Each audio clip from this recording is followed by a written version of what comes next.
1. The Ship of Theseus. A thought experiment about whether something remains itself if you replace all its parts. A sigh. Yes, let's begin here. There once was a ship. They say it belonged to Theseus, a hero, or a liar, or perhaps just someone very bad at keeping things in one piece. The ship sailed for years. When a plank rotted, it was replaced. When a sail tore, it was stitched anew. Slowly, so slowly, that no one noticed, not a single part of the original ship remained.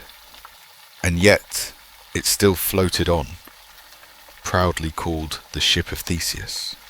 Some say this is a question about identity, about how you can lose every cell in your body over time, replace every memory with something half-remembered and badly translated and yet still be you. Others say it's a cruel joke played by philosophers on anyone trying to get a good night's sleep. I once dreamt I was the ship itself. My boards groaned, my nails rusted. Every night, some quiet, unseen hand replaced another piece of me. When I woke, I touched my face to make sure it was still mine, but it felt heavier, or maybe just borrowed. You can think of yourself like that if you like, a vessel in constant repair, a skeleton wrapped in different paper each morning. If you're lying there in the dark tonight, wondering if the you who woke up this morning is still the you under the covers now, let me reassure you, it doesn't matter. The ship still sails, the water still shines black beneath it, and the name painted on the hull, cracked and fading though it may be, is still yours to claim. Good luck proving otherwise. 2. The experience machine. A thought experiment about whether you would choose a perfect illusion over a flawed reality. A little poem first, if you'll indulge me. There's a plug at the base of your skull, and a velvet chair that sighs when you sit. They promise you dreams sweeter than honey, if you're willing to forget what's real. This one comes with a faint smirk. Imagine this, you are offered a machine. It is warm, humming gently, and lined with cushions softer than any pillow you've ever touched. If you lie back and let it take you, it will fill your mind with perfect happiness. You won't know it's fake. You won't care. All your pains erased. All your failures rewritten into quiet victories. You'll live the life you've always imagined, over and over. Without ever knowing, you're simply dreaming inside a box. Some call this Nozick's machine. I call it the most polite trap you'll ever be offered.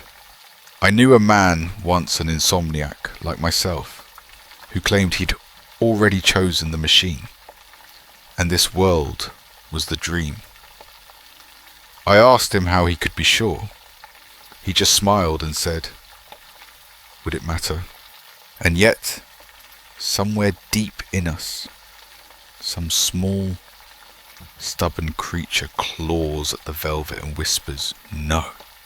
We want reality, even if it's chipped and cold and bruises our knuckles. We want to feel the splinters. So tonight, if you dream of that machine humming, patient, waiting, don't be too quick to reach for the plug. Happiness that's too soft tends to swallow you whole. Besides, who's to say you haven't already chosen? 3. The brain in a vat. A thought experiment that asks, how do you know you're not just a brain floating in goo? Imagining all this, let me confess something.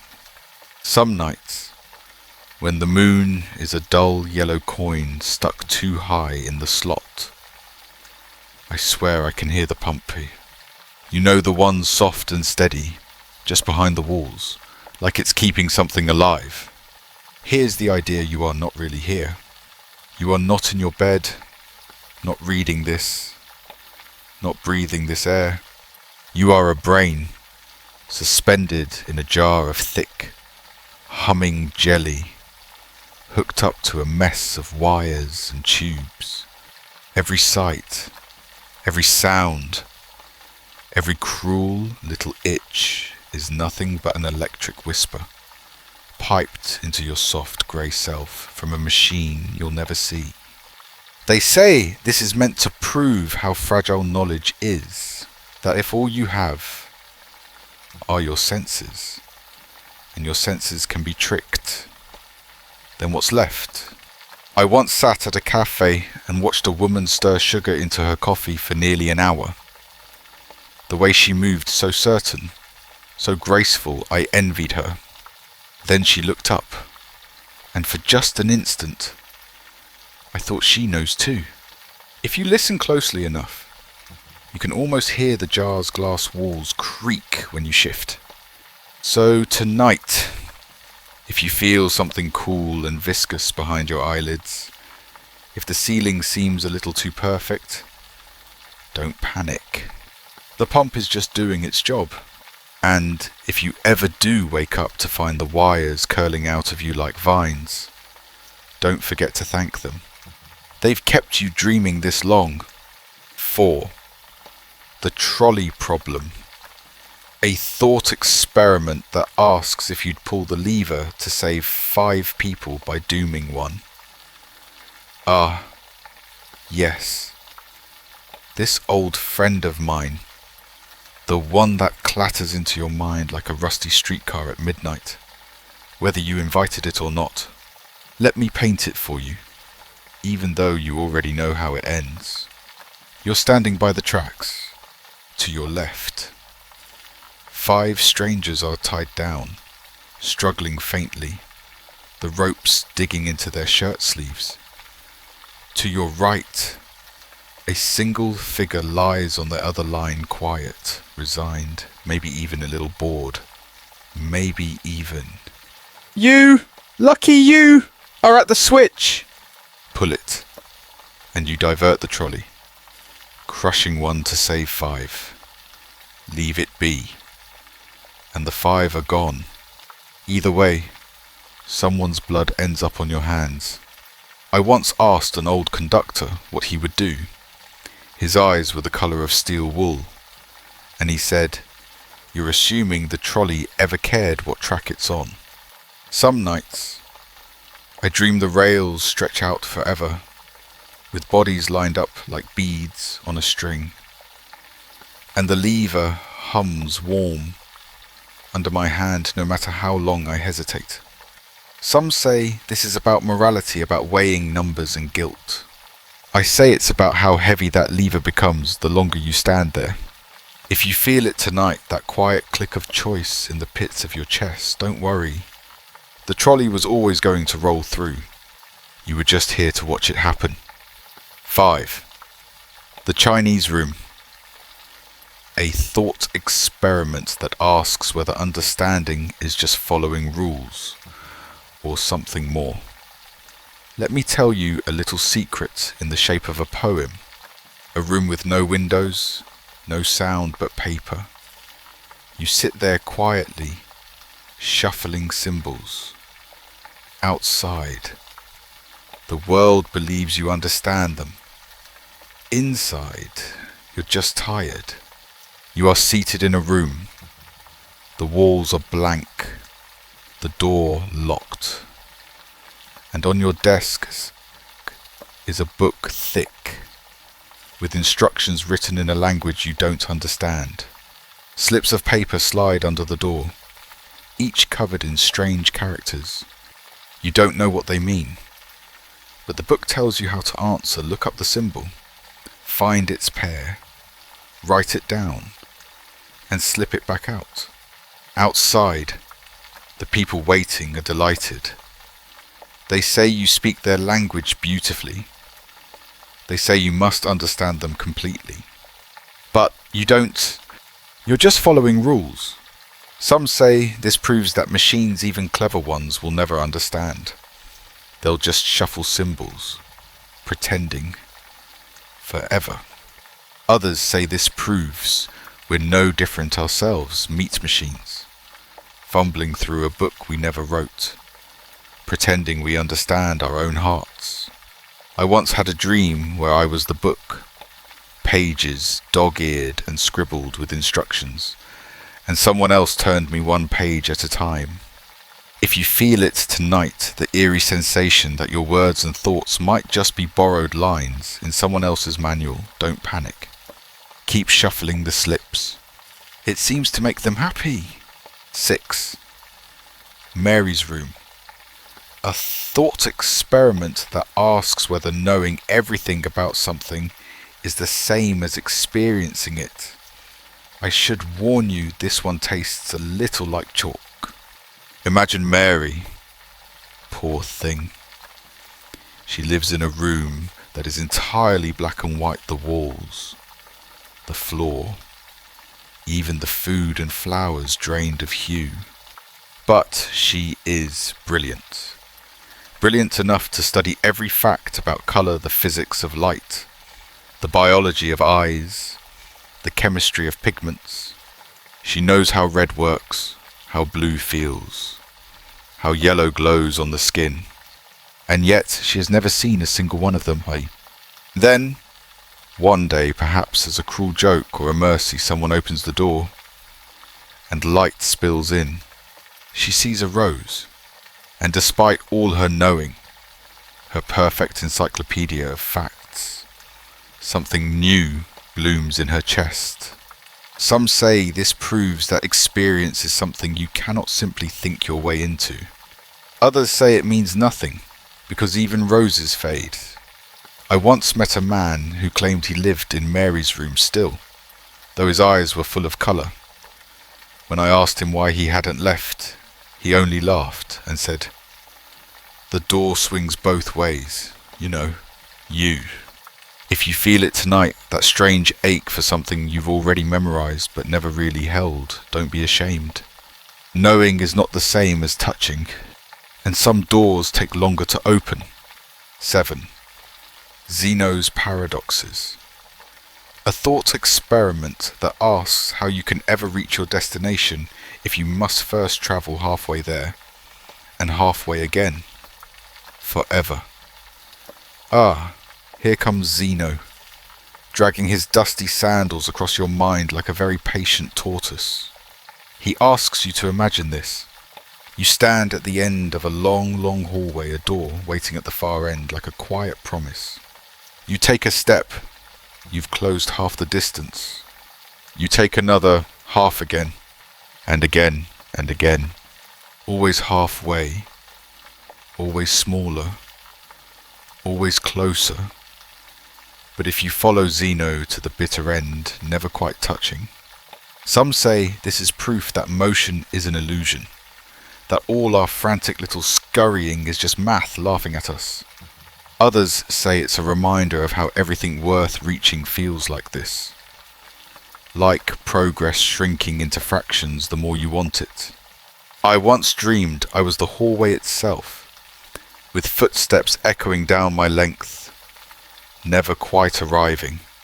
If you feel it tonight, that impossible distance between you and the thing you've almost reached, don't despair. Most doors will open whether you deserve them or not. Even Zeno had to go home sometime. 8. The infinite monkey theorem. A thought experiment that says if you give a monkey a typewriter and infinite time, it will eventually write Shakespeare. Oh, this one makes me smile because it feels a little too familiar. Picture it a room the size of the sky, lined with typewriters. At each one sits a monkey patient, indifferent, clumsy-fingered. They bang away, page after page after page, letters clattering like rain on a tin roof. Most of what they type is nonsense. Lines of Q's and J's, swirls of nothing, But wait long enough, 1,000 years, 1,000,000,000, and eventually one of them will strike it just right, to be or not to be, or not. Some say this proves that randomness eventually births order. Others say it's a cruel way to justify the mess we make while waiting for beauty to stumble by. I once dreamed I was one of those monkeys hammering at the keys, surrounded by a pile of pages, each one closer to meaning, but never quite there. And when I woke, my hand still ached. If you feel it tonight, that sense that your words are just noise in a room full of noise, don't stop typing. You never know when the next letter might change everything. 9. The Lottery of Birth. A thought experiment that asks how much of who you are was ever really your choice. Let me tell you a secret wrapped in a sigh. You didn't choose your name. You didn't choose your language, the colour of your skin, the weight of your bones, the quiet grief that curls behind your eyes. You arrived like a ticket pulled from a vast and silent drum, some numbers stamped in gold, some smudged and unreadable. The lottery of birth, they call it. Some say it's cruel, some say it's divine.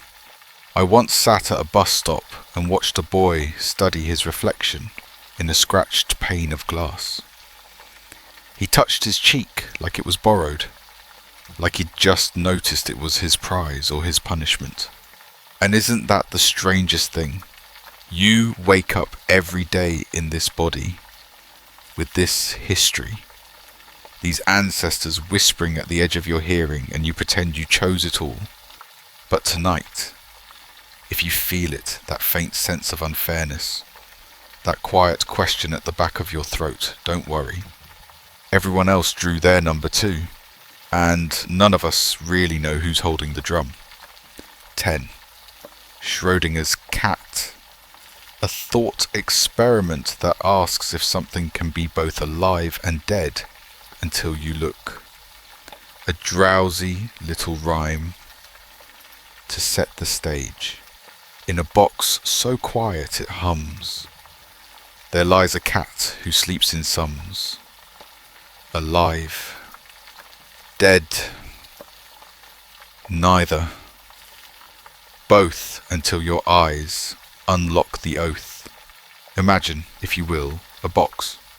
In it a cat, and a vial of poison tied to a clever little trap, which in turn is tied to a particle so shy it might decay or might not. Close the lid, wait a while, until you open it. The cat is alive and dead, both realities curling around each other like smoke, waiting for your gaze to decide which one hardens into truth. Some say this proves how absurd the universe is, how observation bends it like a cheap spoon. Others say it's just an excuse to imagine poor cats in unfortunate boxes. I once dreamed I was the cat lying in that stale darkness, feeling my own pulse and yet not quite sure if it was mine. And in the dream, when the lid creaked open, it wasn't me inside at all. If you feel it tonight, that strange hum of possibilities, the sense that your next breath might split you into two, don't rush to open the box. The cat is patient, and so is the dark. 11. The Twin Earth. A thought experiment that wonders if meaning itself depends on context or just on you. Let me start like a half-asleep gossip. Did you know there's another Earth, not a new one? Not a better one, just a twin. Same oceans, same clouds, same sleepy gas stations at the edge of town. On Twin Earth, the people are just like us.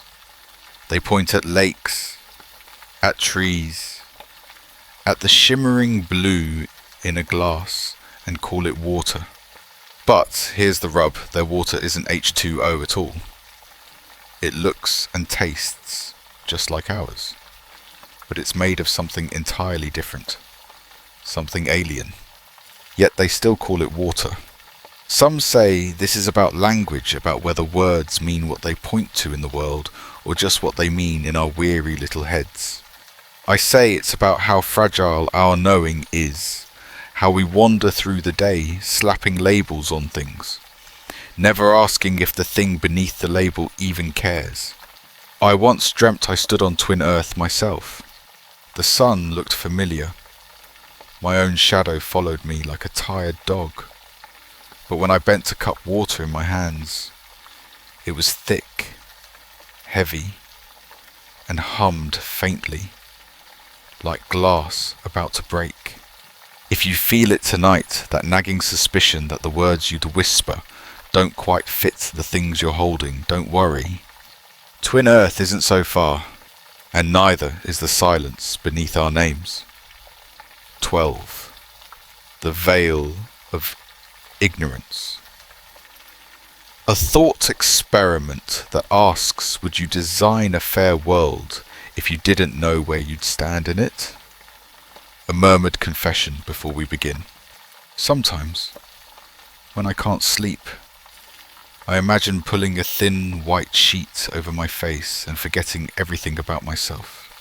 That's the idea here. Behind the veil, you forget your body, your name, your bank account, your little aches and grudges. You don't know if you'll be rich or poor, adored or alone. You don't know if you'll wake up on silk sheets or a park bench. Now, with that veil still over your eyes, you're told to design the rules of the world. Would you still make it cruel? Would you still stack the game if you didn't know whether you'd end up at the top or the bottom? Some say this is just about fairness, a trick to remind us we are all, ultimately, in the same fragile skin. Others say it's naive that even behind the veil, the sharpest claws find a way to curl. I once dreamed I stood in a white room, veil in place, and was handed a pen. I began writing laws in looping black ink laws I couldn't read. When the veil lifted, I found myself on the wrong side of every rule. If you feel it tonight, that quiet weight of wondering what you'd wish for if you didn't know it was you, don't be afraid. The veil is thin, and sometimes it's better not to see yourself too clearly. 13. The Demon of Laplace. A thought experiment that imagines a creature who knows everything and leaves you no room to choose. Let me let you in on a secret the universe only whispers after midnight. There's a demon, but not the kind with horns or smoke. No, this one is quiet, meticulous, and it carries a ledger thicker than the moon. They call it Laplace's demon. It knows everything, every speck of dust, every sigh you've ever let slip. It knows where every atom is, how fast it's spinning, where it's about to land. It watches every domino line up and can see, with perfect clarity, which ones will fall next, and next, and next, including you. Some say this means you have no freedom at all, that every word you speak tonight was already etched in the demon's book before you were born. I once dreamt I saw the book, its pages shimmering with faint golden ink, my name written in a language I couldn't read. And when I reached to turn the page, the demon's fingers closed the cover. Some say that if you listen very closely in the quiet, you can hear it scratching away, writing your next thought before you even feel it. If you feel that tonight, the eerie certainty that each choice you make has already been chosen, don't fight it. The demon already knows how this dream ends, and it's been very patient. 14. The Sleeping Beauty Paradox. A thought experiment that asks how you'd bet when you don't even know how many times you've woken. Let me begin like an exhausted gossip leaning too close. She's still asleep, you know, Sleeping Beauty. They called her though she's not the kind of princess you remember from the fairy tale. Here's how it goes. On Sunday, she agrees to a peculiar little experiment. On Monday, she is awakened and asked a question. Then she is put back to sleep. On Tuesday, she is awakened again. Same question, same room, same soft sheets, though she has no memory of Monday at all. And she is told either you woke once or you woke twice, but you won't know which. She lies there, blinking at the ceiling, trying to decide what odds to bet on. Some say this is about probability, about how little we actually know when our memories are just curtains drawn over yesterday. Others say it's a story about how often we wake up thinking it's the first time and how often we're wrong. I once dreamt I was her, opening my eyes again and again to the same pale light, convinced I'd finally arrived at the real morning, only to drift back into velvet darkness. If you feel it tonight, that faint dizziness, as if you've woken here before but can't quite prove it, don't worry. Beauty is still asleep. And so are you. 15. The Omnipotence Paradox. A thought experiment that asks, can an all-powerful being create a rock so heavy it cannot lift it? This one arrives like a yawn that never quite leaves your throat. Imagine if you dare something that can do anything. It can paint the sky with your childhood dreams, turn oceans into glass, make suns blink like fireflies, unravel time and knot it again, just for fun. And then comes the question, can it make a rock too heavy for even itself to lift? If yes, then it is no longer all-powerful, because now there's something it can't do. If no, then it was never all-powerful to begin with, was it? Some say this is a riddle about logic, a clever little trap we set for gods in the dark. Others say it's just a reminder that even perfection can trip on its own shoelaces. I once dreamt I was carrying that rock myself, dragging it through a desert of stars. My knees buckling, my arms trembling. And when I asked why it was mine to carry, a quiet voice behind me said, because you imagined it. If you feel it tonight, that impossible weight in your chest, heavier than anything you can name, don't despair. Even rocks grow tired of being lifted. Even gods sometimes set them down. Go 16. The Infinite Hotel. A thought experiment that wonders if infinity ever really runs out of room. Let me tell you about a place where the doorman never sleeps. They call it Hilbert's Hotel, a grand, endless corridor of doors, each one polished and numbered, stretching farther than sight itself.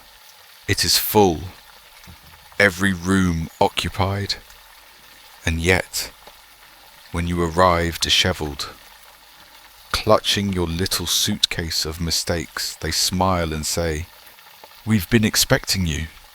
You see, in this hotel, when a new guest shows up, they simply ask every current guest to move to the next room, room 1 to room 2, room 2 to room 3, on and on, forever.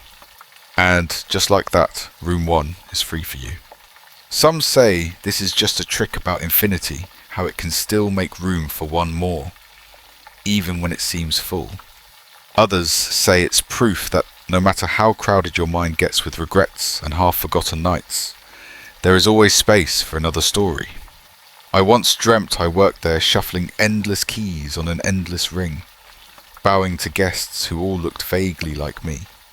If you feel it tonight, that faint knocking at the door of your mind, even though you thought every room was already claimed, don't panic. Infinity has no vacancy sign, and your room has been ready all along. 17. The Paradox of the Heap. A thought experiment that asks at what point does removing one grain of sand stop being a heap? Let me start with a sigh that smells faintly of dust. There's a pile of sand before you, a true heap, glorious, magnificent, proud of itself. Now, take one grain away. Still a heap, yes. Another grain. Still a heap. And again, and again, and again, until there are just a few lonely specks scattered on the floor. At what point did the heap disappear? Which tiny act finally robbed it of its name? Some say this is just a problem of language, our words too clumsy to keep up with reality. Others say it's a reminder that even the grandest things in your life, love, sanity, sleep, are only heaps of little moments, and that you never quite notice when they start slipping away.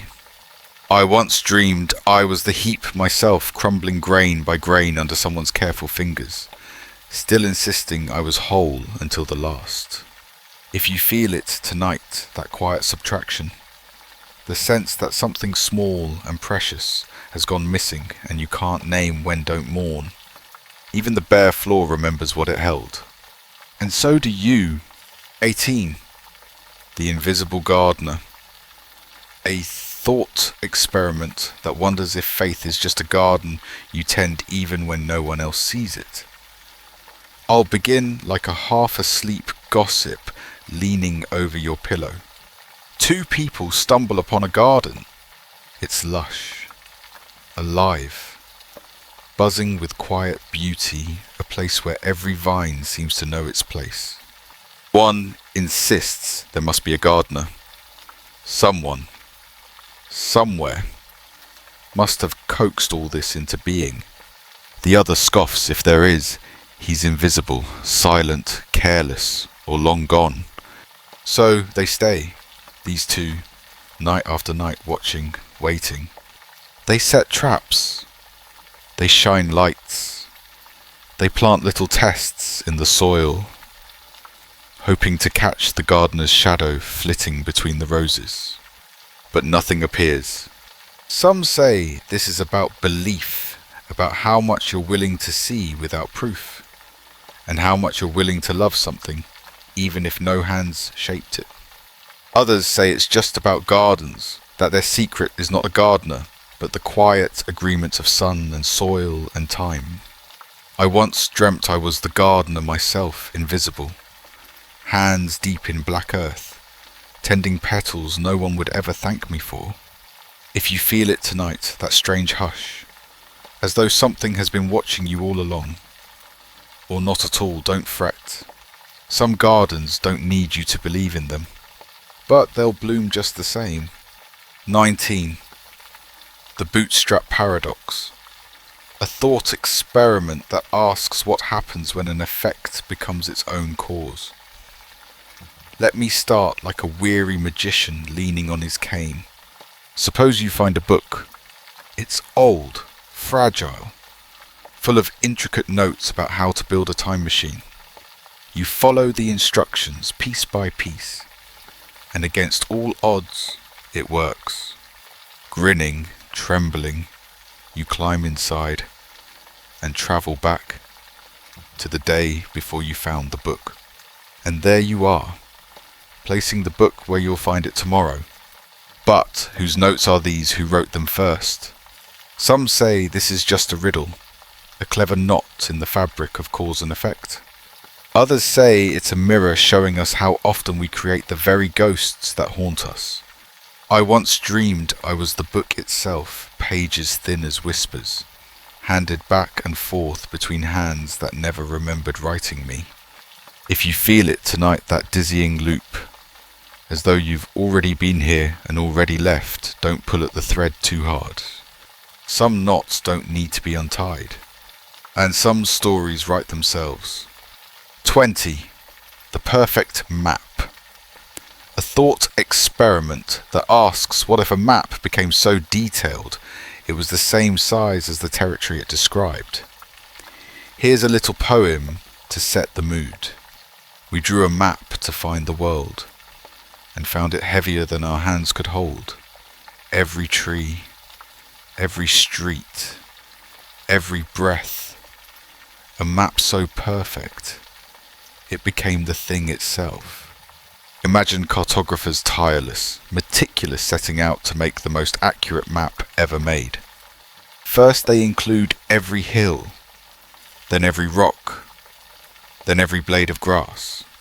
Before long, the map is so heavy and wide it covers the entire country, every fold and crease and echo of the real thing beneath it. At last, the map becomes indistinguishable from the territories.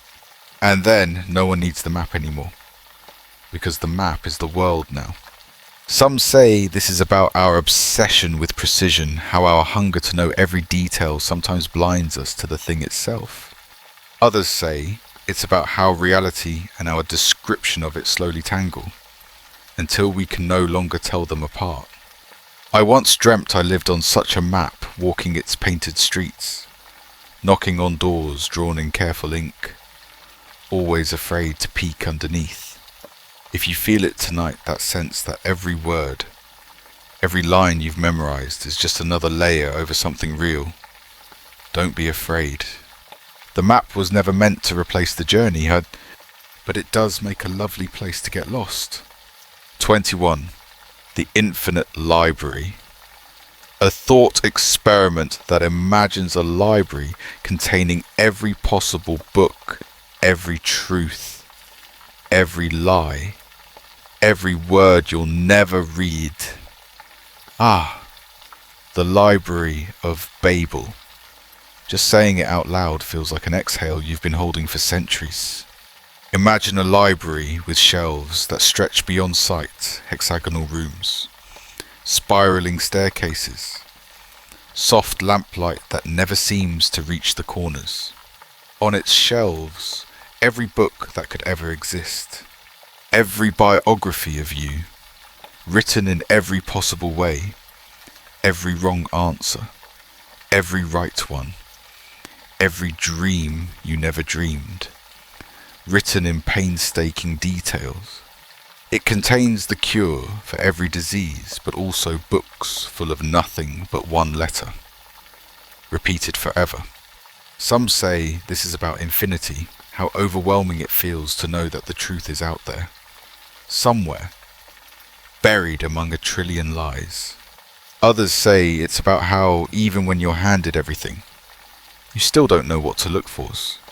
I once dreamt I wandered that library barefoot, my fingers trailing across spines that whispered as I passed. One of them hummed. I opened it, and the words inside said, "You are here." If you feel it tonight, that quiet itch in your chest, as though somewhere there's a sentence written just for you, don't worry. The library is patient, and you have all the time in the world to find your page. 22. The Unexpected Hanging. A thought experiment that asks, can you ever truly prepare for what you cannot predict? Let me tell you this one, like a secret, passed between two weary conspirators. A judge tells a prisoner he will be hanged next week, but on a day he does not expect. The prisoner smiles faintly, because he's clever, and begins to reason it out. It can't be Friday, he thinks, because if it hasn't happened by Thursday night, I'll know it's coming Friday, so not Friday. But then, it can't be Thursday either, because if it hasn't happened by Wednesday night, Friday's impossible, and Thursday's the only choice left, so I'd expect it then, too. And so he reasons himself out of every possible day. Yet come Wednesday, they arrive with the rope, and he is stunned. Some say this is about logic's limits, how we cannot reason our way out of what we can't see. Others say it's about how the future always comes for us sideways, in a way our calculations can never quite catch. I once dreamt I stood on the gallows myself, a note in my pocket that read, "You knew all along, didn't you?" If you feel it tonight, that creeping sense of inevitability you can't quite name, don't bother running through the days in your head. Surprise always knows where to find you, and it rarely knocks. 23. The Sorcerer's Apprentice. A thought experiment that wonders what happens when your creations stop listening to you. Let me start with a sigh that smells faintly of candle smoke and panic. You've learned a little magic, just enough to feel dangerous. You whisper the right words to the broom, and it begins to carry water for you back and forth, filling the pail, sparing your tired hands. You sit back, smug, almost dozing off, until you realize the broom hasn't stopped. It keeps going. Water spills over the bucket, across the floor, up the walls. You try to undo the spell, but the broom just splits into 2, then 4, then 8. Some say this is about hubris, about what happens when you meddle with forces bigger than your wisdom. Others say it's a story about how easily we lose control of the things we create: machines, ideas, lies, all of them multiplying beyond what we intended. I once dreamt I was the broom, mindless, ceaseless, carrying and carrying until the world was drowned. If you feel it tonight, that sense that something you've started now has a life of its own, don't fight it too hard. Brooms don't listen to shouting, and water was always meant to rise. 24. The Raven Paradox. A thought experiment that wonders how much evidence is enough, and if it ever really points where you think it does. This one perches on your shoulder like a tired bird. A philosopher decides to test a simple idea: all ravens are black. He watches the sky for weeks, and every black raven he sees seems to confirm his belief. But then someone hands him a green apple, and impossibly this too is supposed to confirm that all ravens are black, because it's an example of something that isn't a raven and isn't black. Some say this is about how evidence twists itself into knots, how proof can be both everywhere and nowhere at once. Others say it's about how truth sometimes wears a disguise like a raven in the shape of an apple, waiting for you to notice. I once dreamt I was in a field full of apples, and every single one of them opened its beak and cawed when I bit into it. If you feel it tonight, that strange unease that everything you're seeing might mean more than you think, don't worry. The ravens are watching, and they've always known their colour. It's you who's still learning how to see. 25. Maxwell's Demon. A thought experiment that asks if a clever little creature could break the laws of the universe by simply paying attention. Let me tell you about a creature so small it lives in the spaces between your yawns. They call it Maxwell's Demon. Picture a box divided in 2, filled with gas. On the left, warm, lazy molecules drifting like drowsy fireflies. On the right, cooler, heavier ones. And perched at the door between them, the demon watching. When a fast molecule darts near, the demon opens the door just for an instant, letting it through. When a slow one approaches, it slams the door shut. Bit by bit, the demon sorts them, making one side hot and the other cold, apparently defying the second law of thermodynamics, the law that says disorder always wins. Some say this is about how even the tiniest observer can tilt the balance of things. Others say it's about how attention itself costs something and the demon's work is paid for with its own exhaustion. I once dreamt I was the demon, my tiny hands aching from opening and closing that door, 1,000,000 times a second, while the universe around me shivered and hissed.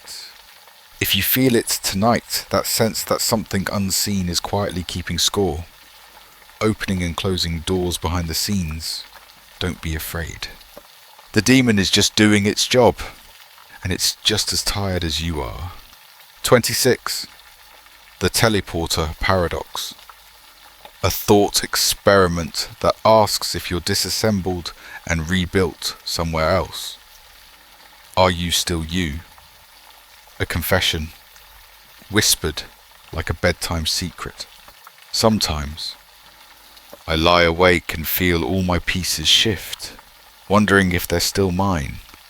Imagine this: you step into a machine, humming gently like a lullaby.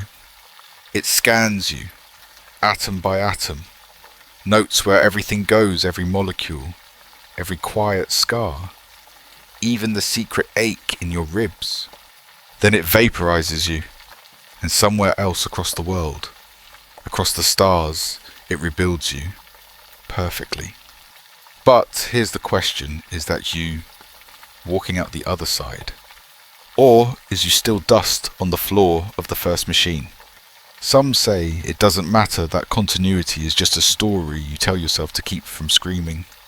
Others say it does, because what if the rebuilt you smiles differently, even if no one notices? I once dreamt I walked into the machine 100 times, and each time something small stayed behind a fingernail, a memory, a sigh, until there was nothing left to send. If you feel it tonight, that faint shiver, as though you've left parts of yourself scattered behind you, don't worry. We're all walking out of machines we can't quite see, and somehow we keep pretending we're whole. 27. The Paradox of Tolerance. A thought experiment that asks, can a society that tolerates everything survive? A tired little rhyme before we begin.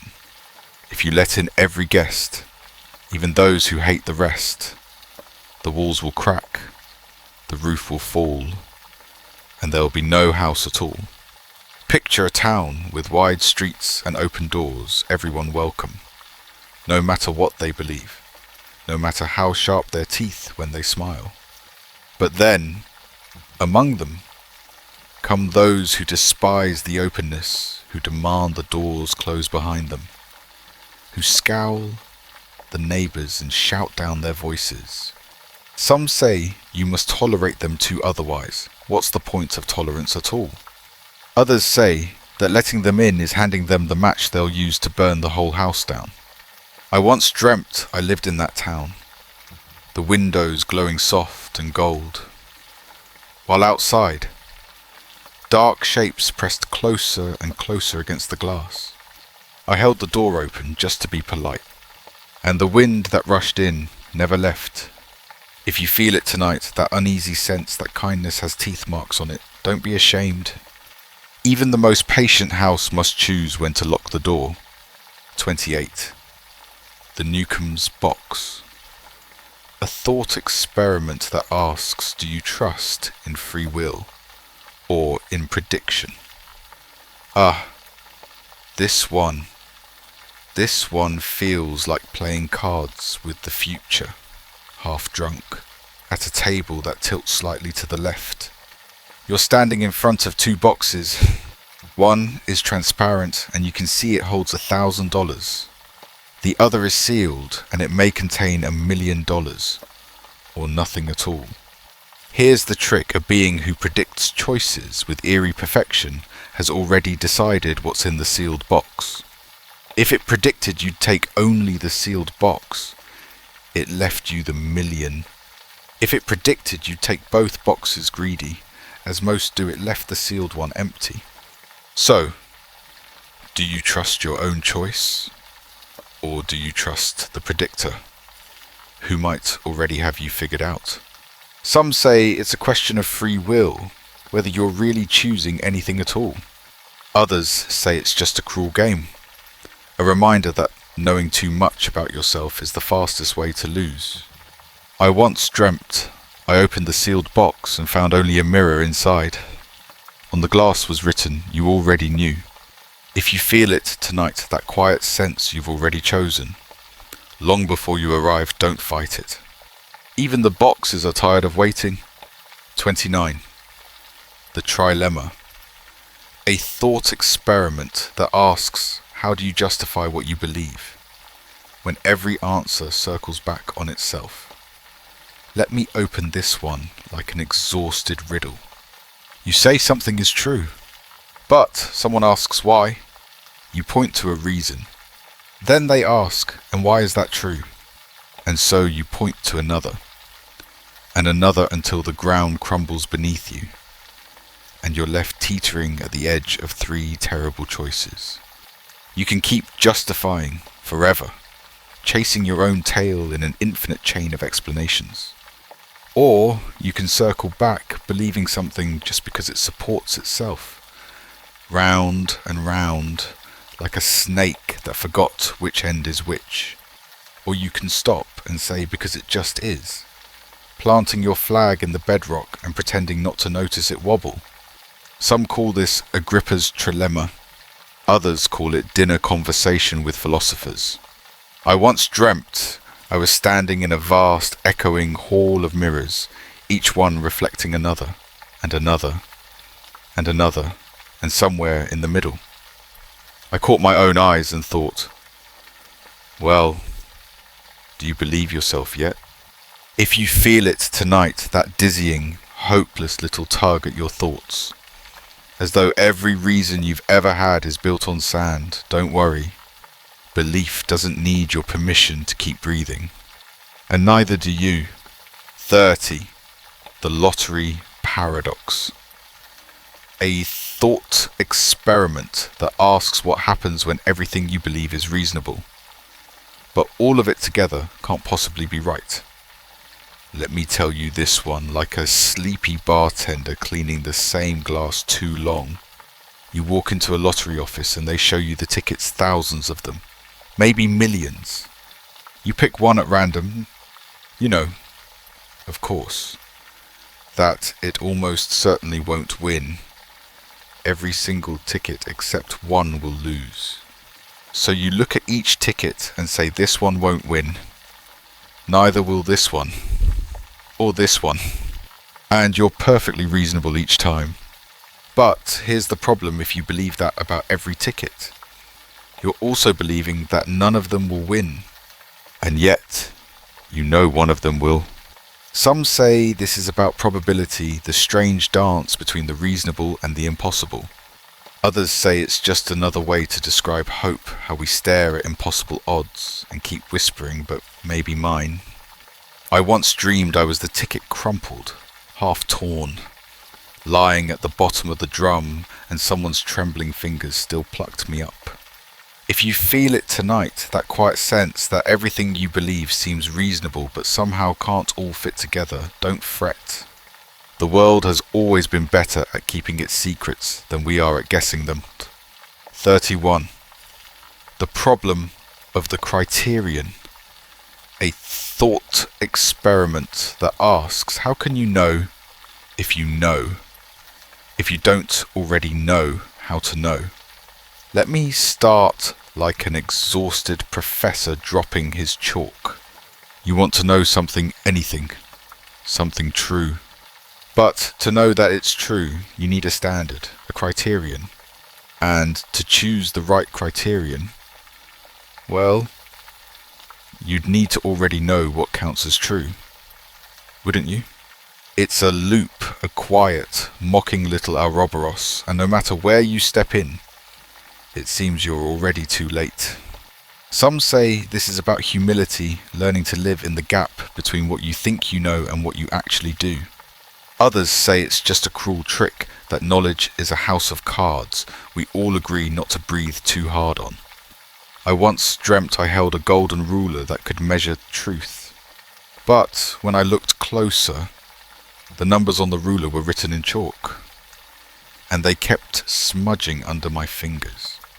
If you feel it tonight, that faint vertigo in your chest, like every answer you've ever held is just another question wearing a hat, don't panic. The house of cards may wobble, but it hasn't fallen yet. 32. The paradox of the arrow. A thought experiment that wonders if time is made of moments. How does anything ever move? I'll tell you this one like a drowsy archer who's forgotten where he was aiming. Picture an arrow in flight stretched taut and silent against the sky. Now, freeze it. In each single moment, each frame you could pluck from the air, the arrow isn't moving. It simply hangs there, still, caught in its little slice of time. And if time is nothing but a chain of such still moments, then how does the arrow ever fly? Some say this proves that motion is an illusion, stitched together by our weary minds to keep the world from feeling like a slideshow. Others say it's just a reminder that nothing, not even a straight shot, is quite as simple as it seems.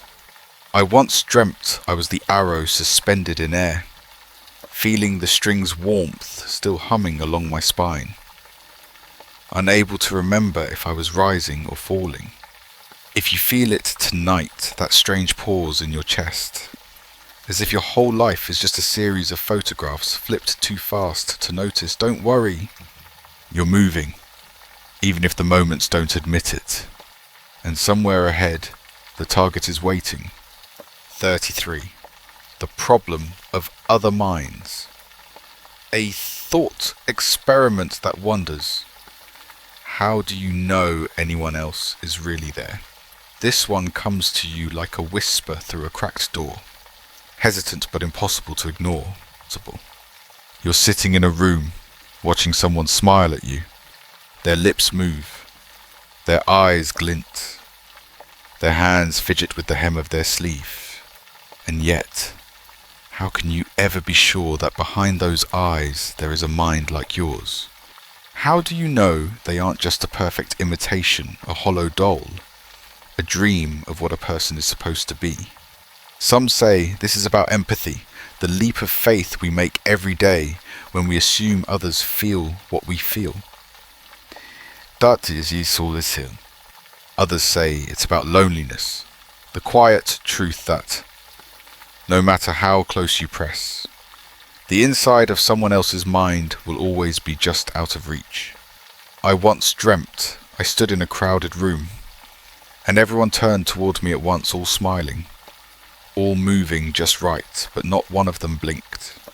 If you feel it tonight, that hollow ache in your chest as though the world is just a stage play written for you alone, don't worry. They may be unknowable, but they're watching you too.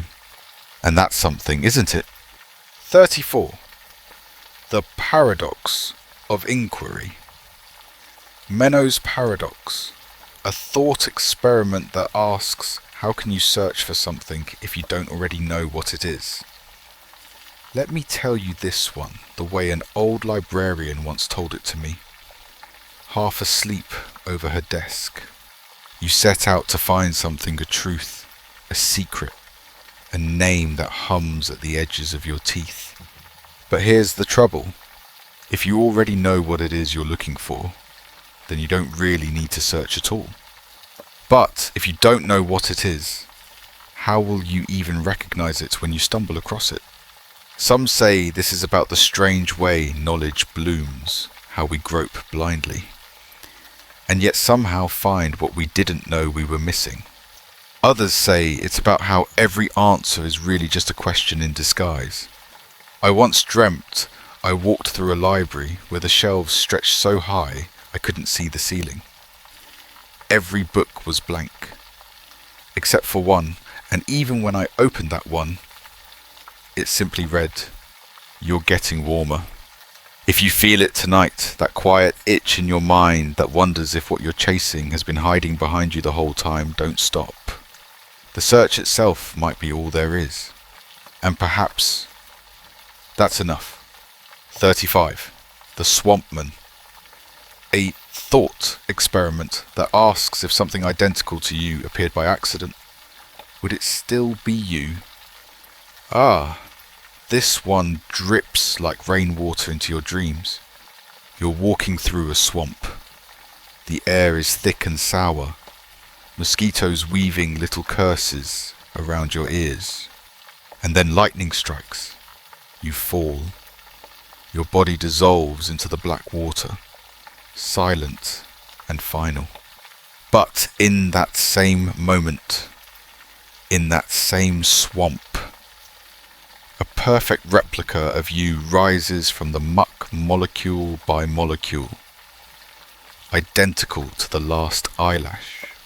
It walks out of the swamp wearing your skin, your memories, your smile. But here's the question. Is it you, or just a convincing echo? Some say this is about identity, about whether who you are is more than the sum of your parts. Others say it's about how easily the world would keep spinning if you disappeared, replaced by something that looks like you, speaks like you, loves like you, but isn't. I once dreamt I was the swampman walking into my own house, sitting in my own chair, quietly watching the man who thought he was me sleep. If you feel it tonight, that faint shimmer of unease, as though your reflection has begun thinking for itself, don't be afraid. The swamp remembers everyone eventually, and it has plenty of lightning left. 36. The shipwreck of the self. A thought experiment that asks if you lost everything you remember, would you still be you? I'll tell you this one the way a sailor once told me over a glass of something dark, his hands shaking faintly. You are a ship at sea. The boards beneath you creak, but they're strong. The sails catch the wind just right. You know your name, your captain's name, the smell of the salt, the stars above you. And then the storm comes. It rips the sails, snaps the mast, washes the name from your stern. One by one, your boards are replaced with whatever can float driftward. Bones, scraps of someone else's ship. By the time you reach shore, there's nothing left of what you began with. So, are you still the same ship? Some say this is about memory, how much of you is what you carry in your head, and how much is simply the shape you leave in the water. Others say it's about survival, that even if the name is gone, the ship still sails, and that's enough. I once dreamt I was standing on such a shore, watching two ships arrive, one carrying all my memories, but none of me. The other carrying none of my memories, but somehow still mine. If you feel it tonight, that hollow space where yesterday should be, that strange sense of having changed without noticing, don't despair. Even a nameless ship finds its way home, and you are still afloat. 37. The simulation. Hypothesis. A thought experiment that asks, what if everything is just a simulation? Let me slip this one to you like a half-remembered lullaby whispered through a screen. You sit quietly in your room.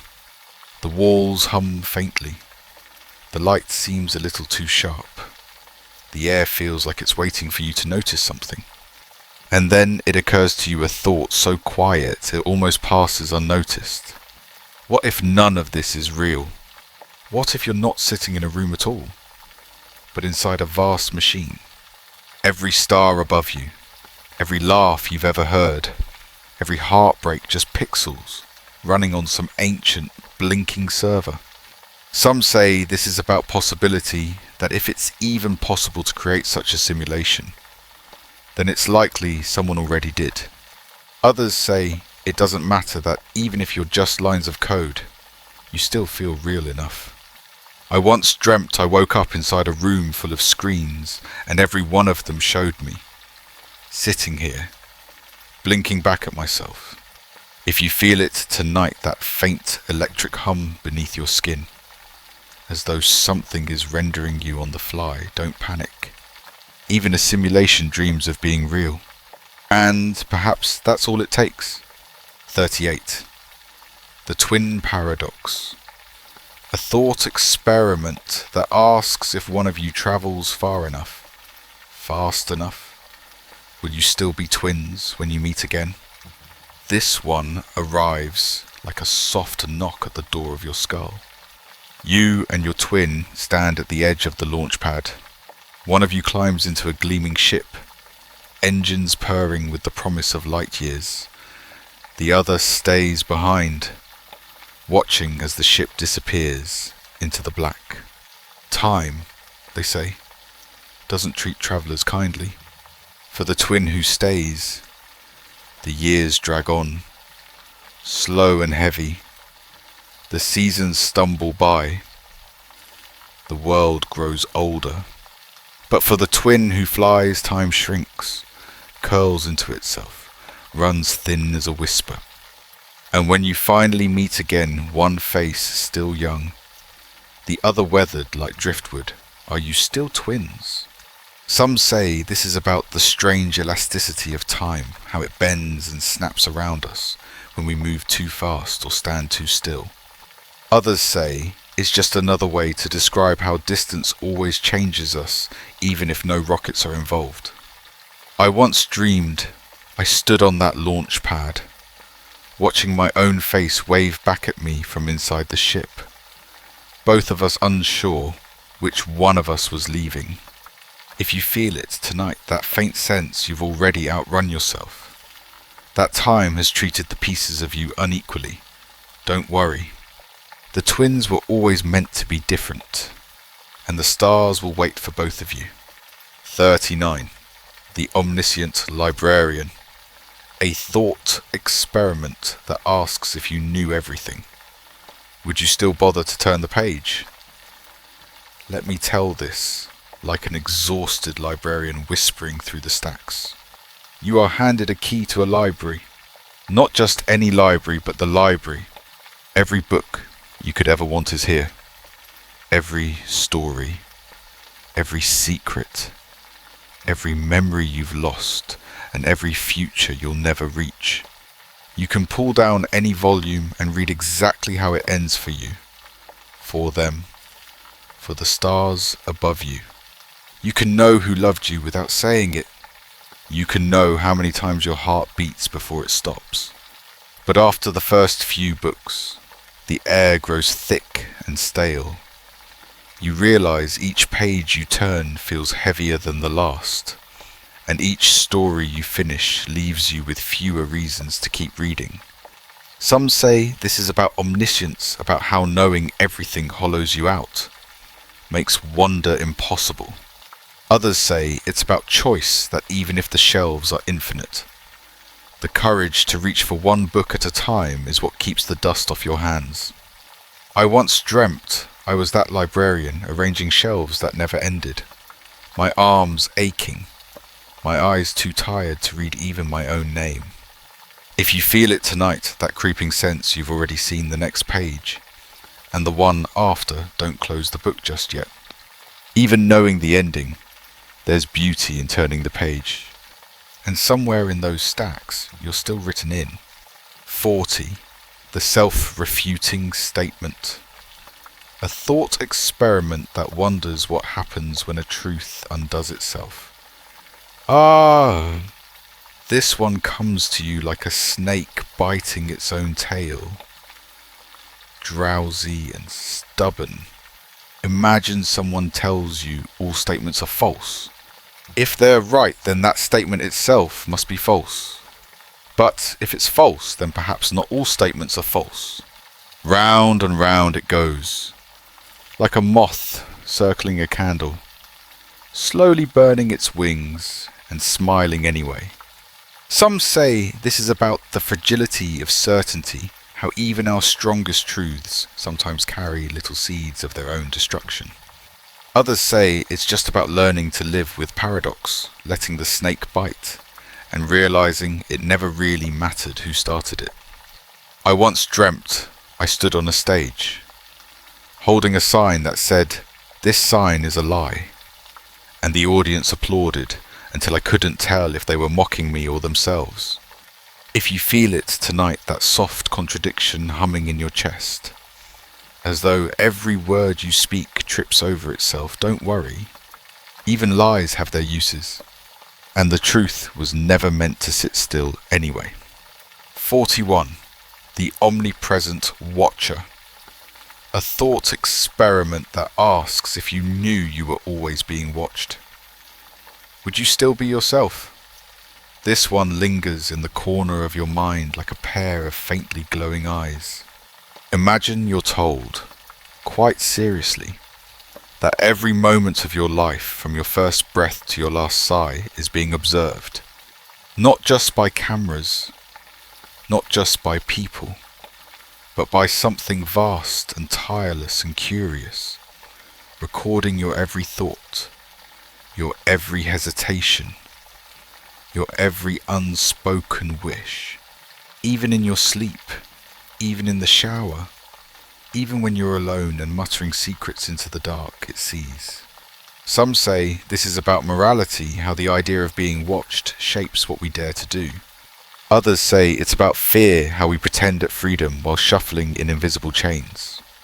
I once dreamed I woke to find a window floating above my bed, and beyond it 1,000 eyes blinking slowly, waiting for me to move. If you feel it tonight, that prickling at the nape of your neck, as though the dark itself is paying attention, don't be afraid. You've been watched since the very beginning, and strangely enough, it still seems to like you. 42. The Paradox of Choice. A thought experiment that wonders, do more choices make you freer, or just more trapped? This one comes like a sigh in a supermarket aisle at midnight. You stand before a wall of possibilities, 100 doors, 1,000 paths, an endless row of cereal boxes, each promising something sweeter than the last. Every step you take, every box you pick, feels like a victory at first, but soon the choices pile up around you like snow, heavy and silent. You start to wonder if you chose well, or if you only chose because you had to. Some say this is about freedom, how it expands until it becomes a kind of cage made of your own indecision. Others say it's about regret, how every choice is a little funeral for all the others you didn't make. I once dreamed I stood at the crossroads of 1,000 roads, and behind me, the paths I'd already left had vanished like smoke. If you feel it tonight, that quiet ache in your chest, as though you've already disappointed yourself without knowing how, don't worry. Even wrong choices carry you somewhere, and sometimes somewhere is enough. 43. The brain split. A thought experiment that asks if your brain were divided. Would you still be just one you? This one arrives like a tired surgeon with trembling hands and a story to tell. Imagine this, your brain, that soft grey cathedral where you've hidden all your secrets, is carefully split in two. Both halves remain alive, capable of thought, of feeling, and then, in quiet tests, they begin to act differently. One hand reaches for the cup while the other pushes it away. One eye weeps while the other stares dry and defiant. Some say this is about the illusion of self, how you are less a single voice and more a quiet chorus, each part pretending to sing in harmony. Others say it's about how fragile unity really is, how even inside our own skulls, there are borders we dare not cross. I once dreamed I stood in front of a mirror, and the reflection moved half a second too late, one side of its face smiling, the other grimacing faintly, as if we'd agreed to disagree. If you feel it tonight, that strange sensation that you're of two minds, or even more, don't be afraid. Your halves have always been arguing. You just haven't always been awake to hear them. 44. The Eternal Return. A thought experiment that asks what if you had to live your life over exactly the same forever. This one drifts toward you like a dream you've already had and already regretted. Ready? Imagine this one day, in the hush of evening, you're told that when you die, you won't go forward. You'll go back to your first breath, back to your first stumble, back to all the mistakes you've already made, the same cruel jokes, the same tender moments, the same decisions you've always wondered about. And you'll live them again and again, without the chance to change a single thing. Some say this is about embracing your life, about learning to love it so much you'd gladly endure it 1,000 times.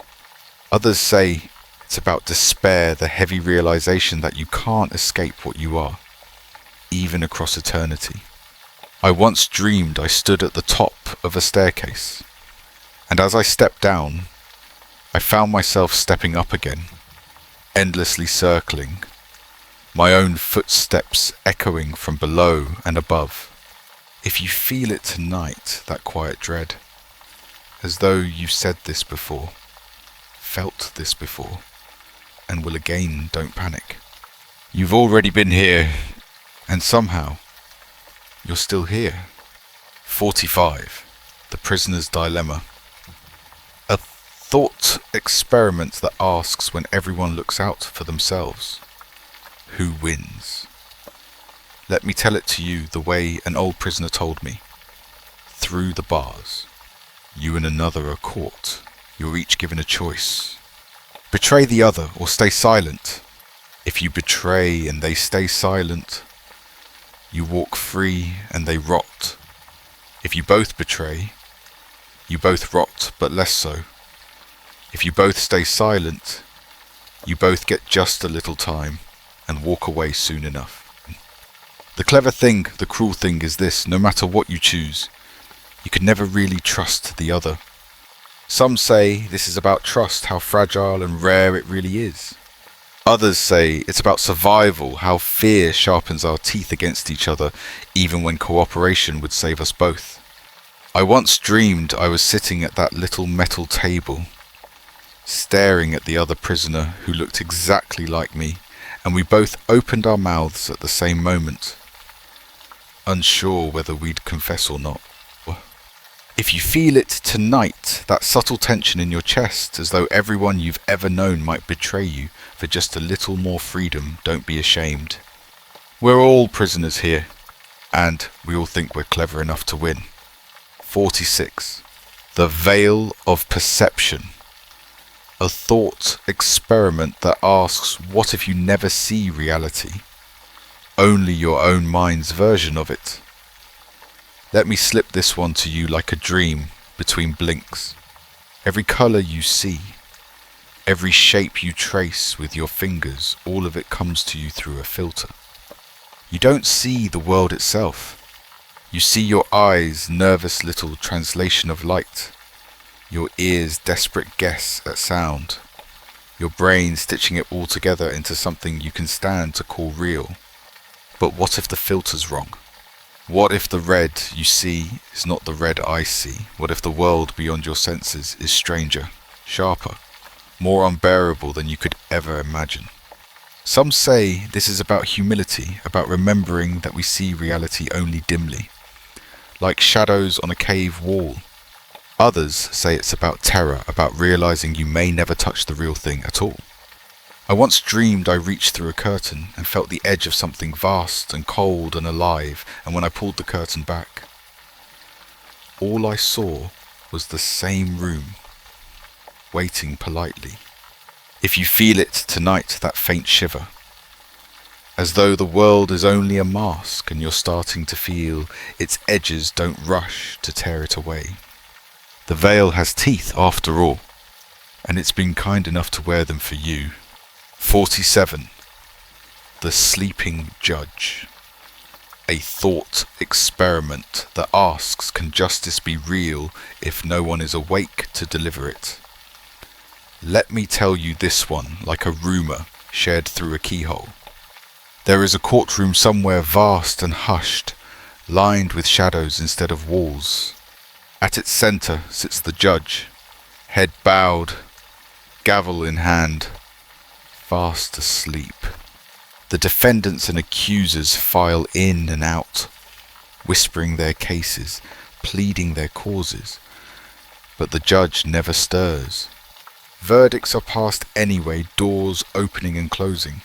Sentences handed down in silence, yet the judge never opens an eye. Some say this is about how justice lives in us, not in the institutions we build. Others say it's about how much we pretend fairness exists, even when the ones in charge are too weary or indifferent to deliver it. I once dreamed I stood before that bench, and when I spoke my name, the judge snored faintly, and I wasn't sure if that counted as an answer. If you feel it tonight, that faint weight of judgment hovering above you, though no voice has yet spoken, don't worry. The judge is still sleeping, and sometimes that's the fairest thing of all.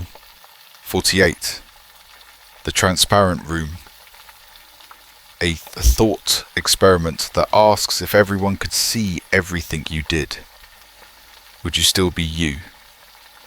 This one comes to you like a faint light through thin glass.